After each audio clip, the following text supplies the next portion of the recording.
할렐루야, 묵상하는 여러분을 축복합니다. 오늘 함께 묵상할 본문은 누가복음 6장 27절에서 38절까지의 말씀입니다. 나는 예수님의 제자입니다 라는 제목으로 함께 묵상을 나누겠습니다. 27절부터 34절까지는 예수님께서 원수를 사랑하라는 명령을 주시면서 몇 가지 예를 들고 있습니다.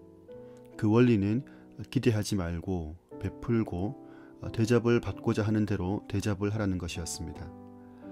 35절부터 36절까지는 하나님의 방식으로 원수를 사랑할 것을 말씀하시는데 하나님의 인자하심과 자비하심을 따라서 사랑하라고 말씀하십니다. 37절, 38절은 하나님께서 우리가 행한 대로 받을 것임을 말씀합니다.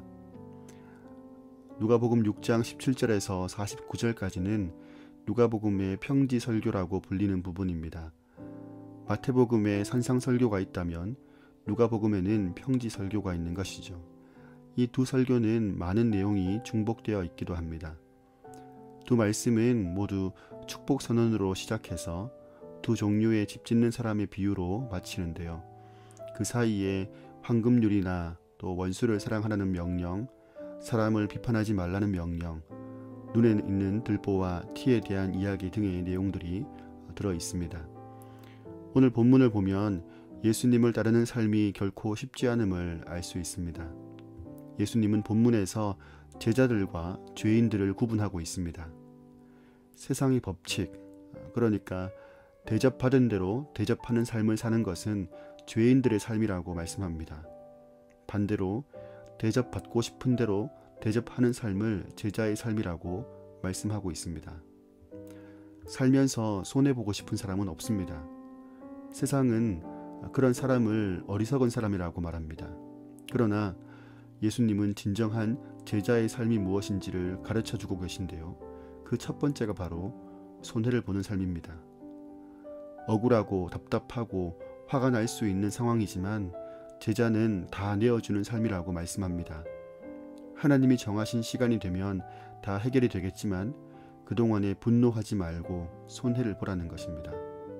두 번째는 먼저 대접하는 삶입니다. 이것은 적극적인 선을 행하는 삶입니다. 남들이 나에게 해준 대로 사는 것이 아니라 도움이 필요한 사람을 적극적으로 찾아 나서는 삶을 말하고 있습니다.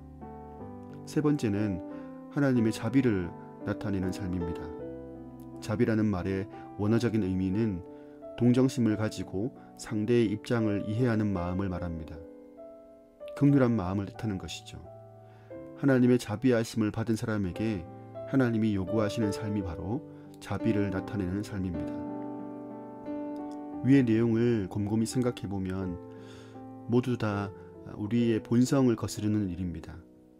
타당한 이유가 없으면 하기 싫은 일들이죠. 그러나 우리에게 지극히 타당한 이유가 있으니 바로 이 명령을 주시는 주체, 즉 우리의 주인 되신 그리스도께서 그렇게 사셨다는 것입니다. 침뱉음을 당하셨고 저주를 당하셨지만 맞서지 않고 묵묵히 견디셨습니다. 오히려 하나님께 이들을 용서해달라고 기도하셨습니다. 아무도 알아주지 않았지만 먼저 다가가셨고 하나님의 자비를 아낌없이 보여주셨습니다. 예수님은 오늘 말씀을 통해서 바보 같은 삶을 원하시는 것 같습니다. 세상에서 어리숙하다고 말하는 삶을 원하시는 것 같습니다. 이런 삶은 분명히 세상에서 피곤하고 또 수치스러운 삶입니다. 그러나 우리의 느낌, 우리의 저항과는 상관없이 그것이 바로 제자의 삶이라고 말씀하십니다. 오늘은 이 말씀을 묵상하면서 내 모습과 참 괴리를 많이 느낍니다. 그래서 내가 그리스도와 함께 죽었다고 말은 하지만 아직도 펄펄 살아서 날뛰고 있구나 싶습니다. 나는 제자입니다. 그리고 제자다운 제자가 되고 싶습니다. 본성을 거슬러서 주님이 보여주신 제자의 삶을 따라 살기를 다시 한번 다짐해봅니다. 자아가 살아서 얻을 자존심, 지위, 평판, 유익 이런 것들보다 주님 한 분만으로 만족한다는 고백을 드리길 원합니다. 저와 함께 묵상하는 여러분들도 같이 제자의 삶을 다짐하는 이 하루가 되면 참 좋겠습니다. 묵상하는 여러분을 축복합니다. 안개 속에서 주님을 보내 아무도 없을 것 같던 그곳에서 손 내미셔서 나를 붙드네 길 잃고 쓰러져 가던 그곳에서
안개 속에